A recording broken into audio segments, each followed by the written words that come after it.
আমাৰ শৰীৰত বিভিন্ন অংগ আছে আৰু এই সকলোবোৰ অংগৰে এটা নিজা নিজা কাম আছে। এতিয়া কথা হ'ল আমাৰ শৰীৰত যিবোৰ অংগ আছে এই সকলোবোৰ অংগই যদি নিজা নিজা কাম কৰি থাকে তেন্তে আমাৰ চকুৰ ওপৰত থকা এই চেলাউৰিটোৱে কি কাম কৰি থাকে?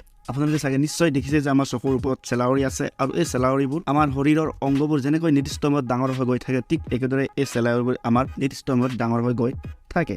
এটা প্ৰশ্ন হ'ল আমাৰ চকুৰ ওপৰত থকা এই চেলাউৰিটো আমাৰ শৰীৰৰ বাবে কি কাম কৰে? আমাৰ চকুৰ ওপৰত থকা এই চেলাউৰিটো তেনে সাধাৰণ যেন লাগিলেও বিশেষ একো কাম নকৰে যেন লাগিলেও আপোনাক জনাই দিওঁ যে এই চেলাউৰিটো দুটা গুৰুত্বপূৰ্ণ কাম কৰি থাকে। ইয়াৰে আমাৰ চেলাউৰিটো প্ৰথম গুৰুত্বপূৰ্ণ কাম কৰে যেতিয়া আমি মানুহবোৰে কাম কৰোঁ বা যেতিয়া আমি মানুহবোৰে খেল এটা খেলোঁ তেতিয়া দেখা যায় যে আমাৰ মানুহবোৰৰ পৰা এটা ঘাম ওলাই যায়। বিশেষকৈ আমাৰ কপালত বহুত বেছি ঘাম ওলাই যায়। তেতিয়া দেখা যায় যে যেতিয়া আমাৰ মানুহৰ পৰা এই ঘামটো ওলাই যায় তেতিয়া এই ঘামটো তললৈ বৈ আহে আৰু যেতিয়া এই ঘামটো তললৈ বৈ আহে তেতিয়া এই বৈ অহা ঘামটো আমাৰ চকু দুটাৰ ফালে বৈ আহে যদিও এই বৈ অহা ঘামটোক আমাৰ চেলাউৰিটোৱে এই ঘামটোৰ যিটো ডাইৰেকশ্যনটো চেঞ্জ কৰাত সহায় কৰে। অৰ্থাৎ আমাৰ চকুৰ ফালে বৈ অহা এই ঘামটো আমাৰ চকুৰ চেলাউৰিটো থকাৰ কাৰণে তাৰ ডাইৰেকশ্যনটো চেঞ্জ হৈ গুচি বেলেগ ফালে গুচি যায়।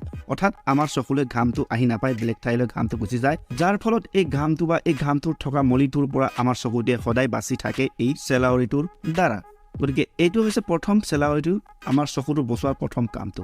ইয়াৰ পাছতে চেলাউৰিৰ দ্বিতীয় কামটো হৈছে যেতিয়া আমি যিকোনো এটা বাহিৰত যদি ৰ'দত ঘূৰোঁ তেতিয়া ওপৰৰ পৰা অহা ৰ'দটোৱে আমাৰ চকুত ডাইৰেক্টলি পৰিব বিচাৰে, কিন্তু আমাৰ এই চেলাউৰিটো থকাৰ বাবে ওপৰৰ পৰা অহা ৰ'দটোক বহুত বেছি পৰিমাণে আমাৰ চকুত ডাইৰেক্টলি পৰাত ৰখাই দিয়ে, যাৰ ফলত আমাৰ চকুটো বহুত বেছি প্ৰটেকশ্যন হৈ যায় আৰু এইদৰে সূৰ্যৰ পৰা অহা ৰশ্মিটোৰ পৰা বাচাৰ কাৰণে আমাৰ চকুটো বিভিন্ন বেমাৰৰ পৰা বাচি যায়। গতিকে এই দুটা অতিকৈ অত্যাৱশ্যকীয় চকুৰ কাৰণে গুৰুত্বপূৰ্ণ কামটো কৰি থাকে আমাৰ এই চেলাউৰিটোৱে। এক প্ৰকাৰে যদি চাবলৈ যায় তেন্তে চেলাউৰিটোক এক প্ৰকাৰে আমাৰ চকুটোৰ বডিগাৰ্ড বুলি ক'ব পাৰি। গতিকে এয়াই হৈছে আমাৰ দেহত থকা এই চকুৰ ওপৰত থকা চেলাউৰিটোৰ কাম।